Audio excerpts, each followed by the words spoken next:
చేస్తూ ఉన్నాడు. ప్రతి నియోజకవర్గంలో కూడా పాత కేసులు ఏమేమి ఉన్నాయని చెప్పి తవ్వుతున్నారు. ఆయన పాత కేసులలో ఇప్పుడు మన ఎమ్మెల్యే క్యాండిడేట్లను ఎలా ఇరికించాలి అని చెప్పి, ఆ కేసుల్లో ఎలా ఇరికించాలి అని చెప్పి ఇప్పుడు చూస్తూ ఉన్నారు.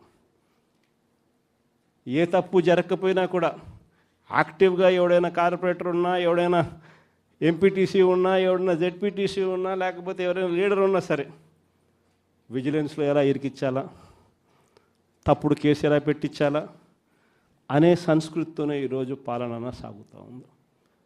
నేను ఒకటి చెప్తా ఉన్నా, ఈరోజు కష్టంలో ఉన్న వైఎస్ఆర్సీపీ అన్నదమ్ములను నేను ఈరోజు చూస్తూ ఉన్నా. నేను మీ అందరికీ ఒకటే చెప్తా ఉన్నా, మీ అన్నగా, మీ తమ్ముడిగా, మీ బిడ్డగా ఒకటి చెప్తా ఉన్నా. నెక్స్ట్ వచ్చే జగన్ 2.0లో పరిస్థితి ఈ మాదిరిగా ఉండదు. ఈరోజు ప్రతి కార్యకర్త కష్టాన్ని చూస్తూ ఉన్నా కాబట్టి చెప్తా ఉన్నా. ఇంతకుముందు మన హయాంలో మనం వచ్చే టయానికే కోవిడ్ మహమ్మారి మధ్యలో 2019 జూన్లో మనం ప్రమాణ స్వీకారం చేశాం. ఆ తర్వాత ఆ మార్చిలోనే ముగియక మునిపే, ఒక సంవత్సరం కూడా సరిగ్గా ముగియక మునిపే 2020 మార్చి వచ్చేసరికి వెంటనే కోవిడ్ వచ్చింది. ఆ తర్వాత 2 సంవత్సరాలు కోవిడ్తో మనం యుద్ధం చేయాల్సిన పరిస్థితుల మధ్య మన పాలన సాగింది. బహుశా కార్యకర్తలకు అనుకున్న మేరకు బహుశా నేను చేయలేకపోయి ఉండొచ్చు.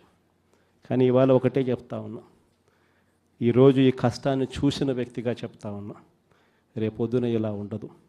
రేపొద్దున జరిగే ప్రతి విషయంలోనూ వైఎస్ఆర్సీపీకి కార్యకర్తే నెంబర్ 1గా ఉంటాడని మాత్రం ఖచ్చితంగా చెప్తా ఉన్నా. ప్రతి కార్యకర్తకు నేను ఒకటే చెప్తా ఉన్నా, ఎవడెవడైతే మీకు అన్యాయం చేశాడో పర్వాలా, అన్యాయం చేయండి, చేయించుకుంటాం, టైం మీది, కానియండి, కొట్టండి అని చెప్పి చెప్పండి. ఆడు ఎవడు ఏం చేస్తా ఉన్నాడో పేరు రాసుకోండి. రెడ్ బుక్ అని నేను చెప్పను, కానీ పేరైతే రాసుకోండి. మీరు ఏ బుక్లో రాసుకున్నా పర్వాలా, పేరైతే మీరు రాసుకోండి. దాని తర్వాత మాత్రం అన్యాయం చేసినోనికి సినిమా మాత్రం మనం చూపిస్తామని చెప్తాను.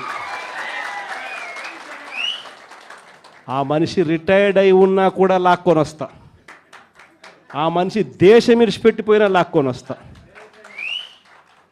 ఎవరిని వదిలిపెట్టేది ఉండదు. ఒక్కొక్కడికి మాత్రం సినిమా మాత్రం ఎలా చూపించానో అలా చూపిస్తామని మాత్రం చెప్తాను. ఖచ్చితంగా వీళ్ళు ఏదైతే నాటుతున్నారో, ఏదైతే ఇత్తుతున్నారో, ఇది రెండింతలు వీళ్ళకి పండే కార్యక్రమం కూడా జరుగుతుందని మాత్రం ప్రతి కార్యకర్తకు గట్టిగా చెప్పండి. ఎందుకనంటే ఈరోజు రాష్ట్ర వ్యాప్తంగా ఇదే జరుగుతూ ఉంది. ఒక్కొక్కని కథ వింటూ ఉంటే నిజంగా మనసుకు బాధ కలుగుతుంది. ఆ బాధ ఎలాంటి బాధ అంటే చెప్పలేం. అసలు మంగళగిరిలో ఒక పాపను, కృష్ణవేణి మంగళగిరి పాప, సోషల్ మీడియా పాప తీసుకొని పోయి, ఆడపాపను కూడా, ఆడ కూతురని కూడా చూడుకోకుండా తీసుకొని పోయి హైదరాబాద్ నుంచి ఎత్తుకొని వచ్చి స్టేషన్లలో పెడతా ఉన్నారు. ఇంకొక పాప సుధారాణి, ఆ పాపను నెలలు ఈ స్టేషన్ నుంచి శ్రీకాకుళం నుంచి తిప్పినారు. శ్రీకాకుళం నుంచి కింద దాకా అన్ని స్టేషన్లు తిప్పుకుంటూ నెల రోజుల పాటు బెయిల్ రాకోకుండా తిప్పినారు. ఆడవాళ్ళను, ఆడ కూతుర్లను కూడా చూడుకోకుండా కేవలం వీళ్ళకి వ్యతిరేకంగా పోస్ట్ పెట్టిందని ఇంత దౌర్జన్యంగా జరుగుతూ ఉన్నారు. వంశీ అని ఇప్పటికి 1.5 అయిపోయింది. ఒక కేసులో బెయిల్ వస్తుంది, బెయిల్ వచ్చిన వెంటనే ఇంకొక కేసు, మళ్ళీ ఆ కేసులో బెయిల్ వస్తుంది, బెయిల్ వచ్చిన వెంటనే మళ్ళీ ఇంకొక కేసు. ఇప్పటికి 11 కేసులు. ఒక కేసు అయిపోయినాక ఒక కేసు, ఒక కేసు అయిపోయినాక ఒక కేసు. 2 నెలలు దాదాపుగా వంశీ ఈరోజు జైల్లోనే కనపడతా ఉన్నాడు. ఇంకొక దళితుడు, ఎక్స్-ఎంపీ నందిగామ సురేష్, పాపం 1.5 రోజులు పాపం జైల్లో పెట్టినారు. బెయిల్ రాకుండా అడ్డుకుంటూ జైల్లో పెట్టారు.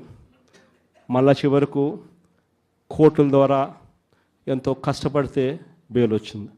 వచ్చిన తర్వాత మళ్ళా 3 నెలలు 4 నెలలు తిరగకపోతే మళ్ళీ ఈరోజు నిన్న మళ్ళా కేసు.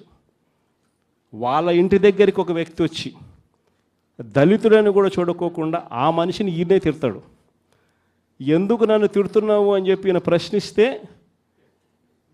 ఈయన మీద కేసు పెట్టి జైల్లో పెడతా ఉన్న పరిస్థితి మొట్టమొదటిసారిగా ఇప్పుడు చూస్తూ ఉన్నాం. అది ఈరోజు ఇంత దారుణంగా ఈరోజు జరుగుతూ ఉంది. ఇలాంటి పాలన చూసిన తర్వాత చెప్తా ఉన్నా, ఆ బాధలో నుంచి చెప్తా ఉన్నా, ఏదైతే మీరు ఎత్తుతా ఉన్నారో తప్పుడు సాంప్రదాయాన్ని నాటుతూ ఉన్నారు, తప్పుడు సాంప్రదాయాన్ని మీరు చాటుతూ ఉన్నారు. ఈ సాంప్రదాయం ఒక వృక్షం అవుతుంది. మీరు ఏదైతే ఇచ్చారో అది రెండింతలు వెనక్కి తిరిగి మిమ్మల్ని తన్నే పరిస్థితిలోకి ఈ వ్యవస్థ తయారవుతుంది. ఇలాంటి పరిస్థితుల మధ్య ఈరోజు మనం అంతా కూడా ఏకమై ఒకటి చెప్తా ఉన్నాం, రాబోయే రోజుల్లో గట్టిగా పోరాటం చేద్దాం. సంవత్సరం అయిపోయింది కళ్ళు మూసుకొని కళ్ళు తెరిచేసరికి.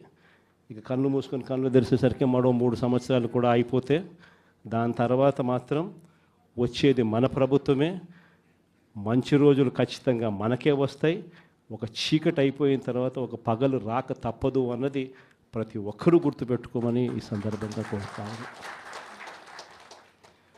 ప్రతి అడుగులోనూ కూడా సంవత్సరం అయిపోయింది కాబట్టి ఇక రాబోయే రోజుల్లో ఇంకా ఉధృతంగా కూడా ఉద్యమాలు చేయాల్సిన పరిస్థితుల మధ్య మన పార్టీ ప్రయాణం సాగుతుంది.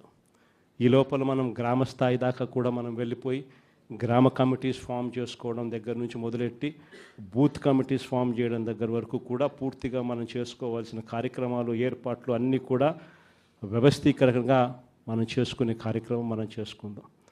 దాని తర్వాత ఉద్యమ బాట పట్టాల్సిన సమయంలో ఖచ్చితంగా ఉద్యమ బాట పడుతూ ఈ ప్రభుత్వం చేస్తూ ఉన్న తప్పులను ఎండగడుతూ, ప్రభుత్వం చేస్తూ ఉన్న తప్పుడు పనులను ప్రజలకు ఎత్తి చూపుతూ మీ పాత్ర మీరు పోషించాల్సిన సమయం కూడా వచ్చింది అని చెప్పడానికి ఈ సమావేశాలన్నీ కూడా ఏర్పాటు చేసి మీ అందరి సహాయ సహకారాలు కూడా తీసుకునే కార్యక్రమం కూడా చేస్తూ ఉన్నాం.